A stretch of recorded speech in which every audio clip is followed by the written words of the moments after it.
नमस्कार दोस्तों, राधे राधे। प्रेम से बोलिए लक्ष्मी माता की जय। शुक्रवार का दिन माँ वैभव लक्ष्मी को समर्पित होता है। इस दिन माँ लक्ष्मी की पूजा अर्चना और व्रत किया जाता है। माना जाता है कि शुक्रवार के दिन विधि विधान से पूजा करने से माँ लक्ष्मी का आशीर्वाद प्राप्त होता है और उनका साथ हमेशा हम पर बना रहता है। माँ वैभव लक्ष्मी का व्रत उन लोगों को करना चाहिए जो काफ़ी समय से आर्थिक संकटों का सामना कर रहे हैं और उनकी परेशानी दूर नहीं हो रही है, उन्हें सही रास्ता नज़र नहीं आ रहा है। उन लोगों को हर शुक्रवार यह व्रत पूरी श्रद्धा के साथ करनी चाहिए। घर में दरिद्रता, कलेश, धन संकट, व्यापार में बरकत न होने जैसे विपत्तियों से छुटकारा पाने के लिए शुक्रवार को माँ वैभव लक्ष्मी का व्रत और पूजा विधान से अवश्य करें। कहा जाता है कि लंबे समय के बाद किए जा रहे प्रयासों के बाद भी अगर कोई काम नहीं बन पा रहा है तो उस व्यक्ति को वैभव लक्ष्मी का व्रत जरूर करना चाहिए। इस व्रत को पुरुष व स्त्री दोनों कर सकते हैं। सुहागन स्त्रियों के लिए यह व्रत ज्यादा शुभकारी माना जाता है। व्रत का संकल्प लेने के दौरान मन में अपनी मनोकामना अवश्य करनी चाहिए। भक्त को अपनी श्रद्धा और सामर्थ्य के अनुसार 9, 11 या 21 शुक्रवार तक माँ वैभव लक्ष्मी का व्रत अवश्य करना चाहिए। शुक्रवार के दिन महिलाओं को ब्रह्म मुहूर्त में उठ जाना चाहिए। सभी नियत कर्मों से निवृत्त होने के बाद स्नान करने के बाद साफ वस्त्र धारण करें और मंदिर की साफ सफाई कर लें। माँ लक्ष्मी का ध्यान करें और व्रत का संकल्प लें। पूरे दिन फलाहार कर आप व्रत कर सकते हैं। इस दिन सफेद या लाल रंग के कपड़े ही धारण करने चाहिए। अब सुनते हैं वैभव लक्ष्मी व्रत कथा। एक कथा के अनुसार एक समय में एक शहर में कई लोग रहते थे। सभी अपने कामों में व्यस्त रहते थे। किसी को किसी से कोई मतलब नहीं था। भजन कीर्तन, भक्ति भाव, दया माया, परोपकार जैसे संस्कारों का अभाव हो चुका था। शहर में बुराइयां बहुत बढ़ गई थी। शराब, जुआ, रेस, चोरी, डकैती आदि बहुत से गुनाह शहर में होने लगे थे। उसके बावजूद इसके शहर में कुछ अच्छे लोग भी रहते थे। इनमें से शीला नाम की स्त्री जो धार्मिक, प्राकृतिक और संतोष स्वभाव वाली थी। उनका पति भी विवेकी और सुशील था। शीला और उसका पति कभी भी किसी की बुराई नहीं करते और भगवान का भजन करने में अच्छी तरह से समय व्यतीत करते थे। शहर के लोग उनकी गृहस्थी की सराहना करते। देखते ही देखते समय बदल गया। शीला के पति की अच्छी संगति बुरी बंद में बदल गई। अब वह जल्द से जल्द करोड़पति बनना चाहता था, इसलिए वह गलत रास्ते पर चल पड़ा। फलस्वरूप उसकी हालत भिखारी जैसी हो गई। शराब, जुआ, रेस, चरस, गांजा आदि बुरी आदतों में शीला का पति भी फंस गया। दोस्तों के साथ उसने शराब की आदत लग गई। इस प्रकार उसने अपना सब कुछ गंवा दिया। शीला इस बात से बेहद चिंतित रहने लगी, लेकिन उसे भगवान पर पूरा भरोसा था। वह अपना अधिकांश समय प्रभु भक्ति में बिताने लगी। अचानक एक दिन दोपहर को उनके द्वार पर किसी ने दस्तक दी। शीला ने द्वार खोला तो देखा कि एक माजी खड़ी है। उनके चेहरे पर अलौकिक तेज दिखाई दे रहा था। उनकी आंखों में मानो अमृत बह रहा हो। उनका भव्य चेहरा करुणा और प्यार से झलक रहा था। उसको देखते ही शीला के मन को शांति महसूस हुई और उसके रोम रोम में आनंदमय हो उठा। शीला उन माजी को आदर से घर में लाए। घर में बिठाने के लिए कुछ भी नहीं था। अंत शीला ने एक फटी हुई चादर पर उनको बिठाया। माजी बोली, क्यों शीला, मुझे पहचाना नहीं? हर शुक्रवार को लक्ष्मी जी के मंदिर में भजन कीर्तन के समय मैं भी वहां आती हूँ। इसके बावजूद शीला कुछ समझ नहीं पाई। फिर माँ जी बोली, मैं तुम्हें बहुत दिनों से मंदिर में नहीं देखा, इसलिए तुमसे मिलने चली आई। माँ जी के प्रेम भरे शब्दों से शीला का हृदय पिघलने लगा। उसकी आंखों में आंसू आ गए और बिलक बिलक कर रोने लगी। माँ जी ने कहा, बेटी, सुख और दुख तो धूप जैसे होते हैं, धैर्य रखो, तुझे मेरी सारी परेशानी बता। माँ जी के व्यवहार से शीला ने को काफी संबल मिला और सुख की आस में उसने माँ जी को अपनी सारी कहानी कह सुनाई। माँ जी के व्यवहार से शीला को काफी सुकून मिला और उसने माँ जी को अपनी सारी कहानी सुनाई। उसके बाद माँ जी ने कहा कि सुन बेटी, मैं तुझे, और उसके बाद शीला के पूछने माँ जी ने उसे वैभव लक्ष्मी व्रत की सारी विधि बताई। माँ जी ने कहा, बेटी, माँ लक्ष्मी का व्रत बहुत सरल होता है। उसे वरद लक्ष्मी या वैभव लक्ष्मी भी कहते हैं। ये व्रत करने वाले सब मनोकामना को पूर्ण करता है। वह सुख, संपत्ति व यश प्राप्त होता है। शीला यह सुनकर आनंदित हो गई। शीला ने संकल्प करके आंखें खोली तो सामने कोई न था। वह सोच में पड़ गई कि माँ जी कहाँ गई। शीला को तत्काल यह समझते देर न लगी कि वह माँ जी कोई और नहीं, साक्षात लक्ष्मी माँ थी। दूसरे दिन शुक्रवार था। सुबह स्नान करके स्वच्छ कपड़े पहनकर शीला ने माँ जी द्वारा बताई विधि से पूरे मन से व्रत किया। आखिरी में प्रसाद वितरण किया। ये प्रसाद पहले पति को खिलाया। प्रसाद खाते पति के स्वभाव में फर्क पड़ गया। उस दिन उस शीला को उसने नहीं मारा, नहीं सताया। शीला को बहुत आनंद हुआ। उसके मन में वैभव लक्ष्मी व्रत के लिए श्रद्धा बढ़ गई। शीला ने पूर्ण श्रद्धा से 21 शुक्रवार तक वैभव लक्ष्मी व्रत किया। 21वें शुक्रवार को माँ जी के कहे मुताबिक उद्यापन की विधि करके 7 स्त्रियों को वैभव लक्ष्मी व्रत की 7 पुस्तकें उपहार में दी। फिर माता जी ने धन लक्ष्मी स्वरूप की छवि को बंधन करके भाव में मन प्रार्थना करने लगी। हे माँ लक्ष्मी, मैं आपका वैभव लक्ष्मी व्रत करने की मन्नत मांगी थी, आज वह व्रत पूर्ण किया। हे माँ, मेरी हर विपत्ति को दूर करो, हमारा सबका कल्याण करो। जिस संतान न उसे संतान देना, सौभाग्य स्त्री को अखंड सौभाग्य का वरदान देना, कुंवारी लड़की को मन भावन पति देना। जो आपके चमत्कारी वैभव लक्ष्मी व्रत करे, उनकी सभी विपत्ति को दूर करना, सभी को सुखी करना। हे माँ, आपकी महिमा अपार। ऐसा बोलकर लक्ष्मी जी के धन लक्ष्मी स्वरूप की छवि को प्रणाम किया। व्रत के प्रभाव से शीला का पति अच्छा आदमी बन गया और कड़ी मेहनत करके व्यवसाय करने लगा। उसने तुरंत शीला के गिरवी रखे हुए गहने छुड़ा लिए। घर में धन की वृद्धि हुई। घर में पहले जैसे सुख शांति छा गई। वैभव लक्ष्मी व्रत का प्रभाव देखकर मोहल्ले की दूसरी स्त्रियां भी विधि पूर्वक वैभव लक्ष्मी व्रत को करने लगी और धीरे धीरे देखते ही देखते पूरे गांव, पूरे शहर के लोग सुखी हो गए और माँ लक्ष्मी का गुणगान करने लगे। प्रेम से बोले, लक्ष्मी माता की जय। अब सुने माता लक्ष्मी की एक अन्य कथा। एक बार की बात है, राजा बलि समय बिताने के लिए एकांत स्थान पर गधे के रूप में छिपे हुए थे। देवराज इंद्र उनसे मिलने के लिए उन्हें ढूंढ रहे थे।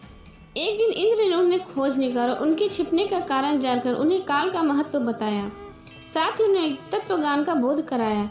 तभी राजा बलि के शरीर से एक दिव्य रूप आत्मा स्त्री निकली। उसे देखकर इंद्र ने पूछा, दैत्यराज, ये स्त्री कौन है? देवी, मानुषी अथवा असुरी शक्ति में से कौन सी शक्ति है? राजा बोले, देवराज, ये तीनों शक्तियों में से कोई भी नहीं, आप स्वयं पूछ लें। इंद्र के पूछने पर वह बोली, हे देवेंद्र, मुझे ना तो दैत्यराज बलि जानते हो, ना ही तुम या कोई अन्य देवगण। पृथ्वी लोक पर मुझे अनेक नामों से पुकारते हैं, जैसे श्री लक्ष्मी आदि। इंद्र बोले, देवी, आप इतने समय राजा बलि के पास ही हैं, लेकिन ऐसा क्या कारण है कि आप इन्हें छोड़कर मेरी ओर आ रही हैं? लक्ष्मी बोले, देवेंद्र, मुझे मेरे स्थान में कोई भी हटा या डिगा नहीं सकता। मैं सभी के पास काल के अनुसार आती जाती रहती हूँ। जैसा काल का प्रभाव होता है, मैं उतने ही समय में उसके पास रहती हूँ, अर्थात समय के अनुसार एक को छोड़कर दूसरे के पास निवास करती हूँ।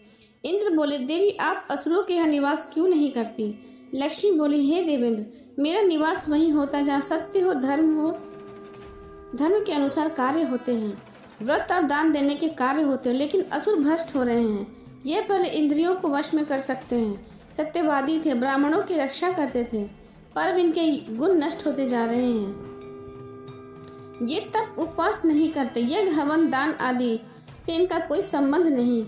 पहले ये रोगी स्त्रियों, विधवा, दुर्बलों की रक्षा करते थे, गुरजन के आदर करते थे, लोगों को क्षमा दान देते थे। लेकिन अब इनमें अहंकार, मोह, लोभ, क्रोध, आलस्य, काम आदि इनके शरीर में जगह बना ली है। यह लोग पशु तो पाल लेते, लेकिन उन्हें चारा नहीं खिलाते, उनका पूरा दूध निकाल लेते और पशुओं के बच्चे को भूखे ही मरने के लिए छोड़ देते हैं। ये अपने बच्चों का लालन पालन करना भूल जाते हैं। इसमें आपसी भाईचारा समाप्त हो गया। लूट खटोस, हत्या, व्यभिचार, कलह, स्त्रियों के पति व्रता नष्ट करना इनका धर्म हो गया है। सूर्योदय के बाद तक सोने के कारण स्नान ध्यान से यह विमुख होते जा रहे हैं, इसलिए मेरा मन इनसे उचट गया है। देवताओं का मन अब धर्म से आसक्त हो रहा है, इसलिए मैं अभिनय छोड़कर देवताओं के पास निवास करूंगी। मेरे साथ श्रद्धा, आशा, क्षमा, जया, शांति, संतति, धृति और विजय, ये 8 देवियां भी निवास करेंगी। हे देवेंद्र, अब आपको ज्ञात हो गया कि मैं इन्हें क्यों छोड़ रही हूँ, साथ ही आपको इनका अवगुणों का भी ज्ञान हो गया। तब लक्ष्मी जी को प्रणाम किया इंद्र भगवान ने और उन्हें आदर के साथ अपने साथ स्वर्ग ले गए और उन्हें वहां विराजित किया। प्रेम से बोले, लक्ष्मी माता की जय। अब सुने अन्नपूर्णा माता की कथा। अन्नपूर्णा माता जो सारे सृष्टि की पालनहार है, जो हमें अन्न प्रदान करती हैं। अन्नपूर्णा माता का जन्म मनुष्य की रक्षा के लिए हुआ था। जब पृथ्वी में अन्न खत्म हो गया और अकाल और सूखा पड़ने लगा, तब माता अन्नपूर्णा ने प्रकट होकर सारे सृष्टि को इस सुखी और प्रचंड और अपने भक्तगण की रक्षा की। माँ अन्नपूर्णा की उत्पत्ति। एक पौराणिक कथा के अनुसार जब एक बार पृथ्वी लोक पर अन्न और जल समाप्त होने लगा तो जनमानस में हाहाकार मच गया। ऋषियों और मुनियों ने भगवान ब्रह्मा तथा भगवान विष्णु को इस संकट से अवगत कराया। तत्पश्चात ब्रह्मा जी और विष्णु जी समस्त ऋषि और मुनियों के साथ कैलाश पहुंचे। ब्रह्मा जी ने भगवान शिव से कहा, प्रभु, पृथ्वी पर अन्न और जल की कमी हो गई है, आप ही कुछ कीजिए और इस संकट से सबकी रक्षा कीजिए। भगवान शिव ने देवताओं को आश्वासन दिया कि सब कुछ यथावत हो जाएगा, बस वे शांति बनाए रखें। तत्पश्चात भगवान शिव ने पृथ्वी का भ्रमण किया। उसके उपरांत माता पार्वती ने अन्नपूर्णा का रूप ग्रहण किया। भगवान शिव ने भिक्षु का रूप ग्रहण करके माता अन्नपूर्णा से भिक्षा लेकर पृथ्वीवासियों को अन्न और जल वितरित किया। इस प्रकार सभी प्राणियों को अन्न और जल की प्राप्ति हुई। सभी हर्ष के साथ माता अन्नपूर्णा की जय जयकार करने लगे। माँ अन्नपूर्णा की कथा। एक समय की बात है, काशी निवासी धनंजय की पत्नी का नाम सुलक्षणा था। उसे अन्य सब सुख प्राप्त, केवल निर्धनता ही उसके दुख का कारण था। यह दुख उसे हर समय सताता रहता। एक दिन सुलक्षणा पति से बोली, स्वामी, आप कुछ काम करो तो घर का खर्च चले, इस प्रकार कब तक काम चलेगा। सुलक्षणा की बात धनंजय के मन में बैठ गई और वह उसी समय विश्वनाथ शंकर जी को प्रसन्न करने के लिए बैठ गया और कहने लगा, हे महादेव, मुझे पूजा पाठ कुछ नहीं आता, केवल आपके भरोसे बैठा हूँ। इतनी विनती कर दो। दो तीन दिन तो भूखा बैठा रहा। यह देखकर भगवान शंकर ने उसके कान में अन्नपूर्णा अन्नपूर्णा अन्नपूर्णा 3 बार कहा। यह कौन है, क्या कह गया, इस सोच में धनंजय पड़ गया। मंदिर के आते ब्राह्मणों को देखकर पूछने लगा, पंडित जी, अन्नपूर्णा कौन है। ब्राह्मण ने कहा, तू अन्न छोड़कर बैठा है तो तुझे अन्न की ही बात सूझती है, जा घर जाकर पहले अन्न ग्रहण कर ले। धनंजय घर गया, स्त्री को सारी बात कही। वह बोली, ना, चिंता मत करो, स्वयं शंकर जी ने यह मंत्र दिया है, वे स्वयं ही खुलासा करेंगे। अब फिर से जाकर उनकी आराधना करो। धनंजय फिर से जैसे तैसे पूजा में बैठ गया। रात्रि में शंकर जी ने आज्ञा दी और कहा, तू पूर्व दिशा में चला जा। वह अन्नपूर्णा का नाम जपता जाता और रास्ते में फल खाता, झरनों का पानी पीता। इस प्रकार कितने ही दिन बीत गए। वहां से चांदी जैसी चमकती वन शोभा देखने में आई, सुंदर सरोवर देखने में आया, उसके कितने किनारे अप्सराएं झुंड बनाए बैठी थी। एक कथा सुनती और एक सब मिलकर माँ अन्नपूर्णा इस प्रकार बार बार कहती। जिस शब्द की वह खोज कर रहा था वह उसने वहां सुना। धनंजय ने उनके पास जाकर बोला, हे देवियों, आप यह क्या कर रही हैं। उन सब ने कहा, माँ अन्नपूर्णा का व्रत करती हैं। धनंजय ने पूछा, व्रत पूजा करने से क्या होता है, यह किसी ने किया भी है, इस सबसे क्या होता है, कैसे व्रत किया जाता और इसकी विधि क्या है, मुझे विस्तार से बतलाओ। वह कहने लगी, इस व्रत को कोई भी कर सकता है। 21 दिन तक के लिए 21 गांठ का सूत लेना चाहिए। 21 दिन यदि ना बने तो 1 दिन उपवास करें। यह भी ना बने तो केवल कथा सुनकर प्रसाद ले। निराहार रहकर कथा कहें। कथा सुनने वाला कोई न मिले तो पीपल के पत्तों को रखकर, सुपारी या घृत कुमारी वृक्ष के सामने रखकर, दीपक को साक्षी का सूर्य, गाय, तुलसी या महादेव के बिना कथा सुनाए मुंह में दाना न डालें। यदि भूल से कुछ पड़ जाए तो 1 दिवस फिर उपवास करें। व्रत के दिन क्रोध न करें, न झूठ बोले। धनंजय बोला, इस व्रत को करने से क्या होता है। वे कहने लगी, इसके करने से अंधों को नेत्र मिले, लूल्हों को हाथ मिले, निर्धन के घर धन आए, बांझ को संतान मिले, मूर्ख को विद्या मिले। जो जिसे कामना से व्रत करे, माँ उसकी सभी इच्छा पूरी करती है। वह कहने लगी, मेरे पास धन नहीं है, विद्या नहीं है, कुछ भी तो नहीं है, मैं तो दुखिया ब्राह्मण हूँ, मुझे इस व्रत का सूत दोगी। हाँ भाई, तेरा कल्याण हो, हम तुम्हें अवश्य सूत देंगे, ले इस व्रत का मंगल सूत ले। धनंजय ने व्रत किया। व्रत पूरा हुआ तभी सरोवर में से 21 खंड की स्वर्ण सिरी हीरा मोती जड़ी हुई प्रकट हुई। धनंजय जय अन्नपूर्णा कहता जाता। इस प्रकार कितनी ही सीढ़ियां उतर गया तो क्या देखता है कि करोड़ों सूर्य के प्रकाशमान अन्नपूर्णा का मंदिर, उसके सामने सुवर्ण सिंहासन पर माता अन्नपूर्णा विराजमान है। सामने भिक्षा हेतु शंकर भगवान खड़े हैं। देवगनाएं चंवर झुलाती हुई नाच रही, कितनी ही हथियार बांधे पहरा दे रही हैं। धनंजय दौड़कर जगदम्बा के चरणों में गिर गया। देवी उसके मन का कलेश जान गई। धनंजय कहने लगा, माता, आप तो अंतर्यामी हो, आपको अपनी दशा क्या बताऊं। माता बोली, मेरा व्रत किया है, जो संसार तेरा सत्कार करेगा। माता ने धनंजय की जिह्वा पर बीज मंत्र लिख दिया। अब तो उसके रोम रोम में विद्या प्रकट हो गई। इतने में क्या देखता, वह काशी विश्वनाथ के मंदिर में खड़ा है। माँ का वरदान ले धनंजय घर आया। सुलक्षणा से बात कही। माता जी की कृपा से उसके घर में संपत्ति उमड़ने लगी। छोटा सा घर बहुत बड़ा महल बन गया। जैसे शहद के छत्ते में मक्खियाँ जमा हो जाती हैं, उसी प्रकार अनेक सगे संबंधी आकर उसकी बड़ी बड़ाई करने लगे। कहने लगी, इतना धन तो, इतना बड़ा घर, सुंदर संतान नहीं तो इस कमाई का कौन भोग करेगा। सुलक्षणा से संतान नहीं थी, इसलिए तुम दूसरा विवाह करो। अनिच्छा होते हुए धनंजय ने दूसरा विवाह किया। सती सुलक्षणा को मौत का दुख उठाना पड़ा। इस प्रकार दिन बीतते गए। फिर माँ अन्नपूर्णा का कथा का दिन आया। नए बंधन में बंधे पति सुलक्षणा ने कहलाया कि हम व्रत के प्रभाव से सुखी हो, इस कारण यह व्रत नहीं छोड़ना चाहिए। यह माता जी के प्रताप है जो हम इतने संपन्न और सुखी हैं। सुलक्षणा की बात सुन धनंजय उसके यहाँ आया और व्रत में बैठ गया। नई बहू को इस बात की कोई खबर नहीं थी। वह धनंजय के आने की राह देख रही थी। दिन बीतते गए और व्रत पूर्ण होने में 30 दिवस बाकी थे। नई बहू को खबर पड़ी। उसके मन में ईर्ष्या की ज्वाला दहकने लगी। सुलक्षणा के घर आ पहुंची और उसने वहां भगदड़ मचा दी। वह धनंजय को अपने साथ ले गए। नए घर में धनंजय को थोड़ी देर के लिए निद्रा ने दबाया। इसी समय नई बहू ने उसका व्रत का सूत तोड़कर आग में फेंक दिया। अब तो माता जी का कोप जाग गया। घर में आसमत आग लग गई। सब कुछ जलकर खाक हो गया। सुलक्षणा जान गई कि और पति को फिर अपने घर ले आई। नई बहू के रूठकर पिताजी के घर चली गई। पति को परमेश्वर मानने वाली सुलक्षणा बोली, नाथ घबराना नहीं, माता जी की कृपा अलौकिक है। पुत्र कुपुत्र हो जाता है पर माता कुमाता कभी नहीं होती।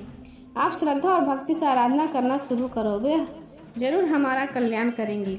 धनंजय फिर से माता के पीछे पड़ गया। वहीं सरोवर सीढ़ी प्रकट हुई। उसने माँ अन्नपूर्णा कहकर वह उतरता चला गया। वहां जा माता के चरणों में गिर पड़ा और रुदन करने लगा। माता प्रसन्न हो बोली, यह मेरी स्वर्ण की मूर्ति ले, उसकी पूजा कर, तो फिर सुखी हो जाएगा। जा, तू मेरा आशीर्वाद है। तेरी स्त्री सुलक्षणा ने श्रद्धा से मेरा व्रत किया है, उसे मैंने पुत्र दिया है। धनंजय ने आंखें खोली तो खुद को काशी विश्वनाथ के मंदिर में खड़ा पाया। वहां से फिर उसी प्रकार घर को आया। इधर सुलक्षणा के दिन चढ़े और महीने पूरे होते पुत्र का जन्म हुआ। गांव में आश्चर्य की लहर दौड़ गई। इस प्रकार उसी गांव में निसंतान सेठ के पुत्र होने पर उसने माता अन्नपूर्णा का मंदिर बनवा दिया। उसमें माता जी को धूमधाम से रखा गया किया और धनंजय को मंदिर के आचार्य के पद पर बैठा दिया गया। जीविका के लिए मंदिर की दक्षिणा, रहने के लिए एक बड़ा सा सुंदर घर। धनंजय के स्त्री पुत्र सहित वह वहां रहने लगे। माता जी के चढ़ावे से भरपूर आमदनी होने लगी। उधर नई बहू के पिता के घर में डाका पड़ा, सब लुट गया। वे भीख मांगकर पेट भरने लगे। सुलक्षणा ने यह सुना तो उन्हें वहां बुला भेजा, अलग घर में रख लिया और उनके अन्न वस्त्र का प्रबंध कर दिया। धनंजय, सुलक्षणा और उसका पुत्र माता जी की कृपा से आनंद से रहने लगे। माता जी ने जैसे इनके भंडार भरे, हे माता, वैसे सबकी भरना। बोलो अन्नपूर्णा माता की जय, माता रानी की जय।